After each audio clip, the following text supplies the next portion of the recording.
Salutations, Utopians, Global here. Hope all is well with everybody.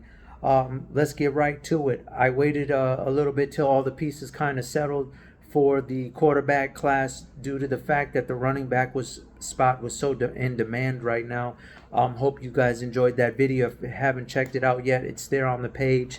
Let's get right to it because obviously quarterbacks are the driving force in the NFL. It's a vertical league these days, and we got a little bit more clear picture on who's going where. Obviously, this is a draft where there's three big name quarterbacks in McCarthy, Caleb Williams, and Jaden Daniels, who are in high demand. And then there's a lot of question marks about Bo Nix, Penix Jr.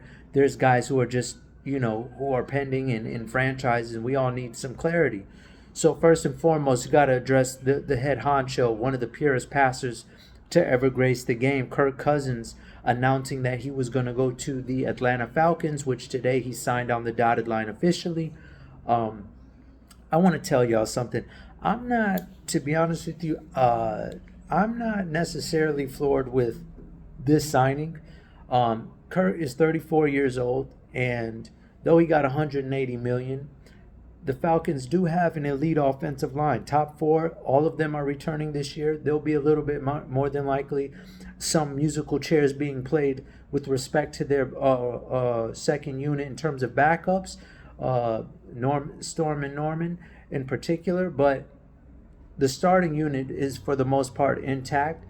So I just don't know. I feel like it just is a team that is going to be holding their breath the next 4 years, and seeing how most of these top elite quarterbacks getting paid have ended disastrously. Very seldom have we seen a quarterback live up to the billing. I don't see it being any different with Kirk Cousins, to be honest with you. He's good from a standpoint of he's going to help guys like Drake London, Kyle Pitts, who have been on a roller coaster. 1 minute they're flashing brilliance. I mean, quietly, Jonnu Smith, who now has left to go to greener pastures.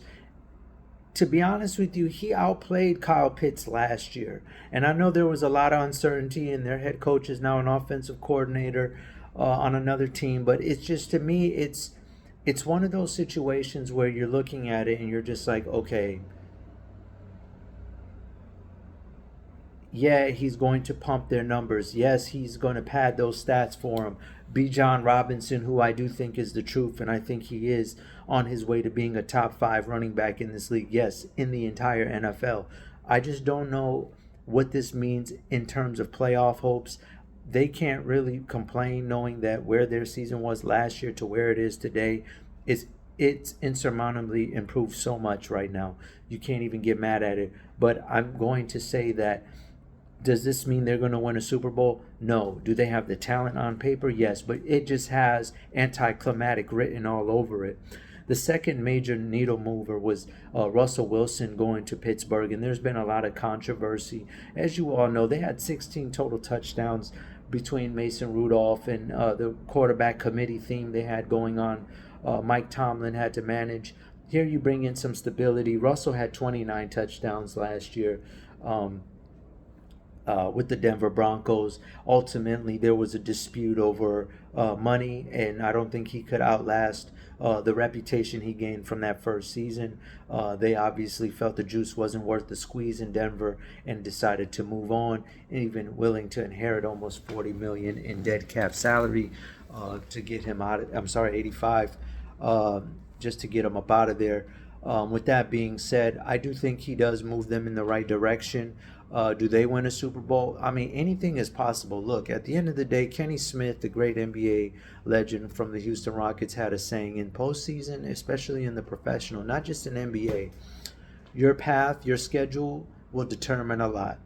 So, do they have a puncher's chance? Absolutely. A guy who's, at the end of the day, you can never take away the fact this man has played in 2 Super Bowls, and he's got a ring. And so, with Pickens there, they did move Deontay Johnson recently, but they have a good two-headed monster at running back, a coach who's won a lot of games, 17 consecutive seasons of winning record. This is not, anything is possible. It opens the realm of possibilities, And that's all you can really ask for when you're in pro sports. Nothing is guaranteed in a league where a star is born every week. You just never know. I mean, honestly, you just never know. It didn't. Things looked very grim for Kansas City last year at certain points of the season, and next thing you know, they're hoisting the Super Bowl. Meanwhile, the Philadelphia Eagles were looking unbeatable, even though there was a lot of question marks within the locker room, and they obviously fell short, just like San Fran, who kept on buying players from every team and acquiring whoever they wanted due to Brock Purdy's seventh-round contract, and ultimately ended in a sad picture where they were terminating defensive coordinators and, you know what I mean, having to relinquish a lot of players off their roster. We're hearing more names being let go than we've seen them add. Obviously, their offseason was probably during the season, ironically enough. So anything is possible. That's why games need to be played. And Pittsburgh, at least now, can hold their chin up and say, hey, well, we got a puncher's chance. Let's move forward. I mean, the Raiders, which was a very polarizing season last year, obviously, Mike McDaniel, they had to move off Josh McDaniel, a Bill Belichick disciple, and brought in Antonio Pierce as their new head coach. Obviously, he brought a little bit more stability, attitude, spunk, and they've moved off Jimmy Garoppolo, who just announced today that he was, who they just announced today was going to be waived, in is Gardner Minshew, who did an excellent job spelling Anthony Richardson last season when he was ruled out for the remainder of the year. Was more of a pocket passer.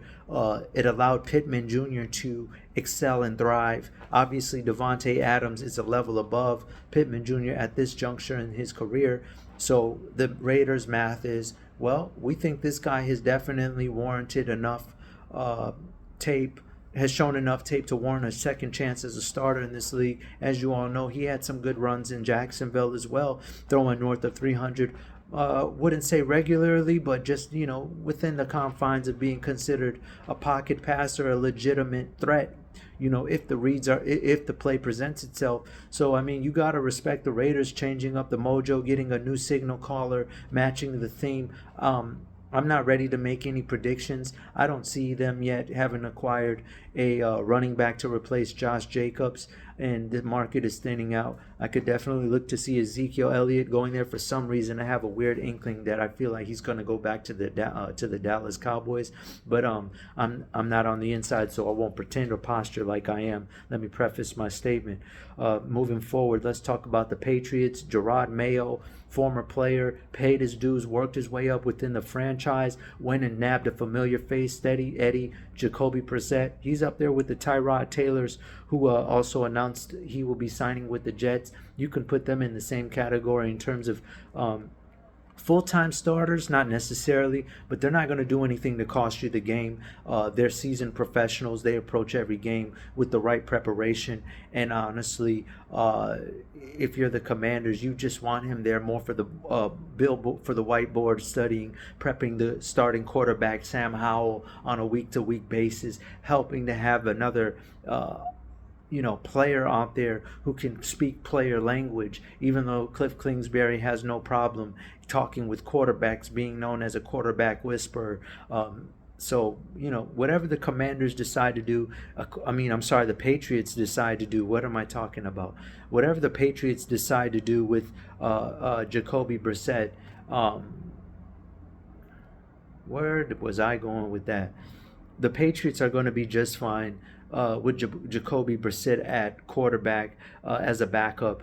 This definitely leads me to believe they're going for a McCarthy type of guy or Penix, something like that from Washington. Something leads me to believe that they wanted to make sure that they ensured they had a mentor over there with the Commanders. I already mentioned Taylor. Jameis Winston, that was a very shocker to me. Cleveland, I don't know why they didn't just re-sign Flacco, who today announced will be backing up Anthony Richardson in Indianapolis. Flacco went on a magical run. It was one of the most random moments, like a Jeremy Lin Sanity type run last year with the Browns. The Browns were legitimately a Super Bowl contender prior to Nick Chubb's catastrophic injury. So to me, it kind of threw me in for a loop seeing that happen. Now we're witnessing this rebirth, I guess, with the Colts. needing to replace Minshew. I'm sorry, Flacco with the Colts needing to replace Minshew with Flacco. So, I think it's a great signing for the standpoint of Anthony Richardson's the future. I think he's shown enough spark. I know there's some people that question the guy only played like 13 games in college football. People were questioning. I think he showed enough flashes to show he belongs. He knows what he's doing. Good for the Colts. Getting a steady presence there, though. I don't know how Flacco just randomly disappears and then pops up and does what he did. But guess what? It got him a second act in the league. Okay, so side note right now, the unemployed. I wanted to talk, and Mariota was the one who went to the Commanders. I'm sorry, I got twisted. Mariota goes to the Commanders. To be honest with you, if Mariota's starting, they're in trouble. And so you better hope that Sam Howell is going to be a better player with more offensive line help from courtesy of Adam Peters, the new GM. He did show a little bit of more spunk. The fans in Philadelphia wanted to see him play more when Jalen Hurts was bombing it last year. But collapsing, the Eagles collapsed. But I don't see Mariota as an answer to anything, not even as an interim quarterback. You're in the deep waters if he has to be your quarterback. Ryan Tannehill's 35 years of age. I know sometimes we go, oh, that mid-30s, you're done. But, I mean, Kirk Cousins is mid-30s. Flacco's mid-30s. So it's not far-fetched. He might have to wait till training camp. Tyler Huntley back up to Lamar Jackson, two-time MVP, has even started in a playoff game. 26 years of age, dual threat quarterback, is still a free agent. I'm at a loss of words. I don't know how that ended up happening, especially the fact Mason Rudolph got a starting job over him, signing with the Titans, who were extremely active. But I feel like the Titans are like the Falcons. In the end, they signed.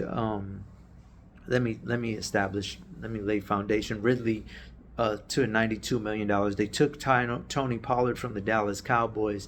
They had to do something. I mean, the Chiefs, Texans, Jaguars, teams in the AFC are out for blood. The Ravens are not playing, so they had to go do something naturally. But this was this Mason Rudolph signing, backing up Will Levi. I just, I didn't see enough from Mason, and I thought Huntley should have been a Titan. I don't know where he's going to go, but whoever gets him is going to get a good one. How could I forget, speaking of comeback players, Sam Darnold with the Vikings, having to let go of Kirk Cousins, him going to the NFC North is where he might have Justin Jefferson, Hawkinson, and Jordan Addison. I've spoke volumes already on him. I've watched him since the Baltimore game when he spelled Brock Purdy, who had that infamous 5 or 6 Ty Detmer-like interception game against that stifling Ravens defense. I feel like he's the next in line of the Geno Smiths and Baker Mayfields. If not Huntley, it's going to be Sam Darnold, who's going to surprise and raise a lot of eyebrows. I don't think that means the Vikings are not going to go out and try to find a rookie quarterback in this year's draft, but it definitely means that he's going to make it a situation where they're not going to be in a hurry to have a passing of the torch. So this was an interesting quarterback class. I don't think anyone's going to the Super Bowl off of it. Baker's re-signing with the Bucks. Mike Williams re-signed with the Bucks. So they're in good shape. But I don't think any of these quarterbacks move the needle to the point where we're going to be talking about them in the final 8 teams in the playoffs. But, it definitely provides solid foundation, and it allows them to continue to develop their skill players, team skill players, where a lot of heavy investments are made in terms of your vertical threats at wide receiver, tight end, and running back, even O-line. Your players can't develop if they're not playing in meaningful games. So these teams that have went out and acquired these quarterbacks, whether it be in a mentorship capacity or just, like what Jameis said he's going to be doing with Winston. Jameis Winston said he's going to be doing for Watkins, for instance. I thought he should have went somewhere like Denver and reunited with Sean Payton from their New Orleans days. That didn't happen. Or, even just go somewhere he could start. I thought he was due for another start opportunity. But, some quarterbacks are going to be mentors. Some might step in and become starters and never look back. ultimately, at the end of the day, this wasn't an impactful unit. I think running backs and pass rushers was the cash cows, but you definitely can see the importance of having a signal caller. And this is one of the rare free agency classes where quarterbacks who've actually started have real sentimental backstories to them being starters, actual legitimate franchise cornerstone pieces. Might have had a little bit of falling from graces, but now are going to have profound impacts moving forward. All right, Utopians, I'm going to try to do better next time. I appreciate you if you made it through this video. Keep checking for me. Global GL, the number 8, BAL_sports on Twitter X. Check us out. Love and light, global, out.